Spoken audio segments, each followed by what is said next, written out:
माजी मंत्री सुबोध सावजी यांनी सर्व गणेश भक्तांना आवाहन केलंय की गणेशोत्सव हा सर्व महाराष्ट्रात व देशातही मोठ्या धार्मिक संस्कृतीनुसार साजरा करण्यात येतो। धार्मिक उत्सव साजरा करत असताना समता, बंधुता, एकता अशा या गोष्टी उत्सवांमध्ये अनुभवायला मिळतात। मात्र अलीकडच्या काळात विसर्जनाच्या दिवशी डीजे लावून वेगवेगळी हिंदी गाणे वाजवण्यात येतात, त्यामुळे हिंदू संस्कृतीला बाजूला सारून एक वेगळाच संदेश समाजामध्ये जात आहे। त्यामुळे गणेश भक्तांना आवाहन आहे की गणेश विसर्जन दरम्यान भजन, कीर्तन व धार्मिक गाणे वाजवूनच विसर्जन करावे।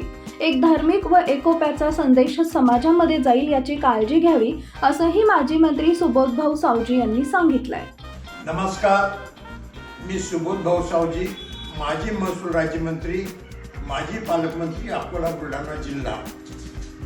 आज मी सर्व गणपती भक्तांना सेवाभावी विनंती करतो की ज्यामध्ये धार्मिकताही आहे, येत्या गणपतीच्या मिरवणुकीमध्ये डीजेवर कोणी सिनेमाचे गाणे लावू नये किंवा ज्यामध्ये धार्मिकता नाही असे डान्सही करू नयेत। या मिरवणुकीमध्ये फक्त एक तर गणपती स्तोत्र, गणपतीच्या आरत्या किंवा सिनेमा संगीत जरी लावायचे असतील तरी धार्मिकता त्याच्यामध्ये 100% असली पाहिजे, जेणेकरून येणाऱ्या पिढीवर याचा परिणाम चांगला झाला पाहिजे।